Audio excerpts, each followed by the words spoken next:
수량 집착은 비교를 낳고 비교는 자신을 불행하게 만든다라는 주제로 영상을 찍어봅니다. 이 영상을 찍는 이유는 X에 비트코인 몇 세대 이런 키워드가 나왔는데 그 키워드를 보면서 이게 도대체 무슨 의미가 있는지 좀 약간 저의 생각을 정리해 볼 필요가 있어서 글로 정리를 하고 그것을 영상으로 만들어 보았습니다. 일단 비트코이너 세대 구분이 무의미한 이유를 설명드릴 거고요. 절대 수량 집착이 만드는 비교의 함정, 수량이 목표가 되는 순간 불행이 시작된다. 언제부터와 얼마나는 본질이 아니다. 인생 조건은 다르고 속도는 각자 다르다. 비트코인은 목표가 아니라 과정이다 라는 순서로 제 생각을 풀어보려고 합니다. 자, 일단 비트코이너가 몇 세대냐? 우리가 자동차도 1세대 자동차, 2세대 자동차, 로봇도 1세대, 2세대 이런 식으로 세대를 구분하는데 비트코이너도 세대가 있다라고 생각을 하나 봅니다. 그러니까 언제부터 비트코인을 알았고 언제부터 비트코인을 모았고 이런 것을 시기에 따라서 세대로 구분하는 것 같은데 사실 이게 별로 그렇게 의미가 있는 게 아닙니다. 자, 1세대, 2세대, 3세대라는 구분은 설명용 분류일 뿐이고요. 개인의 선택과 삶의 조건을 설명하지 못합니다. 1세대면 어쩔 것이고 2세대면 어쩔 것인지, 그리고 1세대인데 지금은 어떻고 2세대인데 지금은 어떠냐, 이런 어떤 맥락을 가지고 있지 못하기 때문에 전혀 설명할 수 있는 그런 요소가 없습니다. 결국에는 언제 알았는가라는 과거 비교만 남을 뿐입니다. 자, 비트코인은 1억서가 아니에요. 비트코이너가 된다라는 것 자체가 무슨 자랑도 아닙니다. 먼저 알았다고 더 옳은 것도 아니고 늦게 알았다고 부족한 것도 아니에요. 그냥 살아가다 보니 그것이 내 머릿속으로 들어왔고 그것을 이해할 수 있는 깜냥이 그때였던 겁니다. 그래서 사람들은 빨리 알은 사람을 대단하게 생각하고, 물론 빨리 알았기 때문에 더 비트코인이 원화 기준으로 저렴했을 때 같은 원화 금액이라도 더 많은 비트코인을 가지고 있을 수는 있겠죠. 그래서 더 많은 비트코인이면 형님이다, 이런 우리가 표현을 쓰기도 하는데 사실 이것도 저는 그렇게 좋아하는 표현도 아닙니다. 일단 세대 구분을 저렇게 하면서 인간의 줄을 세우는 것은 나보다 더 비트코인을 빨리 알았고 더 저렴할 때 알았기 때문에 더 많이 가지고 있을 것이다 라는 그런 생각인데, 그 생각 자체가 비트코인의 본질과는 전혀 관련이 없는 그런 생각이라는 겁니다. 자, 절대 수량, 이게 이제 결국에는 그 비교의 함정인데요. 비트코인을 절대 수량만으로 바라보면 타인과 비교가 시작됩니다. 일단 비교를 하면 항상 위를 보게 되거든요. 나보다 한참 부족한 사람을 비교하면서 만족하기보다는 나보다 위에 있는 사람을 비교하면서 시샘을 하거나 노력을 하거나 이렇게 되겠죠. 그래서 비교를 할 때는 보통 위를 보게 만듭니다. 자, 그런데 위를 보는 순간 만족은 사라지게 돼 있어요. 물론 사람에 따라서 위를 보면서 더 정진을 해서 내가 더 비트코인으로 저축을 많이 하기 위해서 나의 역량을 높여서, 나의 실력을 높여서, 내 몸값을 높여서 쓰고 남은 돈으로 비트코인을 저축하는 이런 긍정의 그 방향으로 가면 좋겠지만, 그렇게 가지 않는다면 불행의 시작이 됩니다. 그래서 절대 수량이라고 하는 것 자체가 그렇게 의미가 없다고 생각합니다. 세상에 비트코인 많은 것만 중요한 게 아니고요. 그리고 비트코인이 많고 적고도 지금 기준이고 미래는 어떻게 될지 모르는 겁니다. 그리고 제 주위를 둘러보십시오. 등산 한번 가보세요. 저는 서울에 살고 있는데 서울에 있는 산에 올라가서 아래를 내려다 보십시오. 그 수많은 빌딩과 건물과 아파트들, 그 중에서 내 소유의 건물이 있나? 내 소유의 아파트가 있나? 도대체 저걸 갖고 있는 사람들은 누구인가? 이렇게 따져본다면 세상에 부자는 차고 넘칩니다. 그래서 절대 수량, 절대 부, 이런 걸 바라보는 것은 저는 별로 바람직하다고 생각하지 않습니다. 수량은 숫자이기 때문에 비교가 쉽긴 하죠. 그래서 수량에 집착할수록 남의 지갑이 기준이 됩니다. 야, 저 사람은 언제 알았으니까 몇 개는 가지고 있겠지. 야, 이런 게 별로 의미 없다는 얘기예요. 자, 이때부터는 비트코인은 자유를 주는 그런 그 돈이 아니고 스트레스의 원천이 될 수 있습니다. 물론 여기서 그렇지 않은 사람들도 있어요. 그런 사람들은 아주 훌륭하게 잘 살고 계신 거라고 생각합니다. 수량이 목표가 되는 순간 불행은 시작된다고 생각합니다. 비트코인을 모으는 행위가 목표 달성이 되면 삶은 수단으로 전락해요.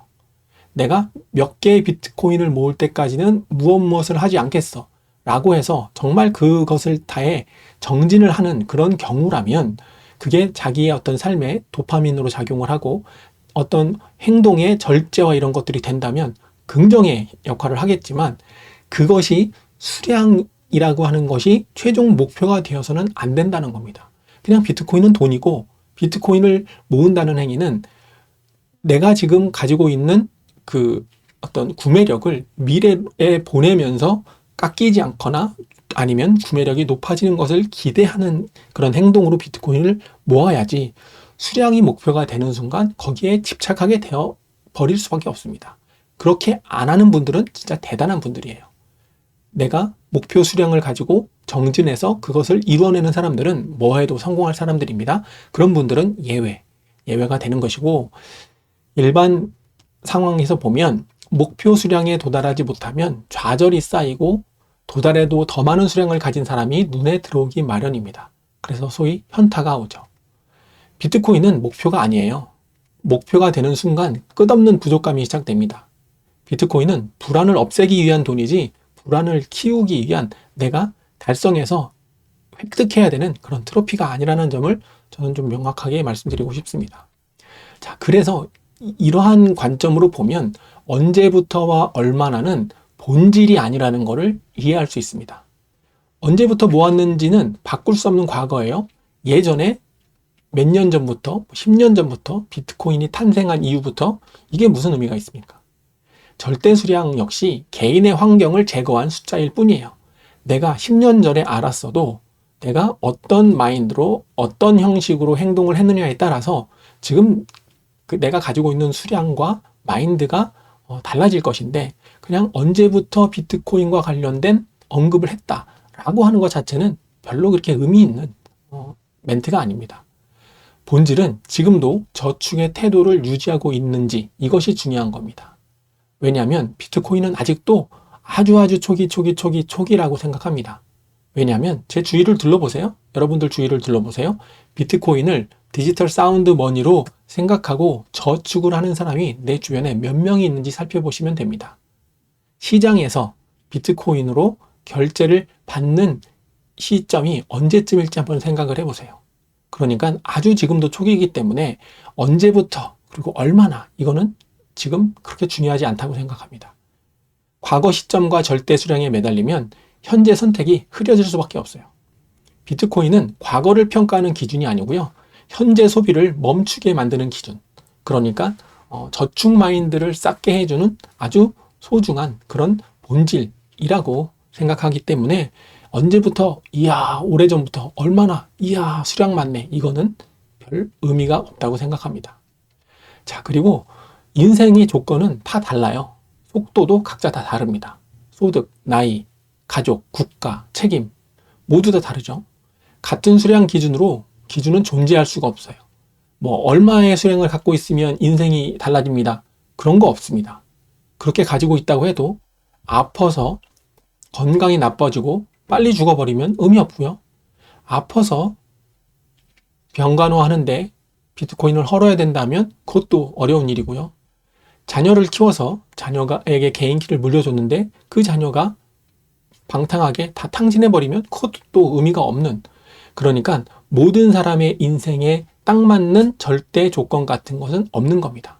그래서 같은 목표를 강요하는 순간 불행은 그냥 구조로 딱 고정되어 버리기 때문에 절대 수량 0.1만이라도 1만이라도 내가 몇 개라도 뭐 이런 방식의 절대 수량은 별로 의미가 없다고 생각합니다. 다 상대예요, 상대.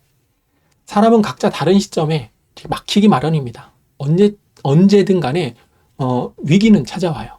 건강이든 경제든 가정사든 뭐든 위기는 찾아옵니다. 그리고 그 막힘의 깊이도 다르고요. 상황도 다 다릅니다. 그래서 비트코인을 받아들이는 방식과 비트코인을 사용하는 방식, 그리고 비트코인을 이전하는 방식도 사람마다 인생의 종류마다 다 다릅니다. 비트코인은 목표가 아니라 과정이 되어야 한다고 그래서 생각합니다. 비트코인은 한 번에 완성되는 그런 결과물이 아니에요. 통제에서 벗어나기 위한 지속적인 선택의 과정입니다. 그래서 조용히 각자의 속도로 이어지는 과정을 즐기는 것이 필요합니다. 비트코인을 모으는 행위가 그래서 경쟁도 아닙니다.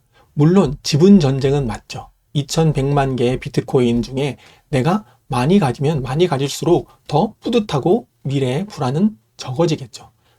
그것은 나와의 싸움이 되어야지 누군가를 이기기 위한 그런 게임이 되어서는 안 됩니다.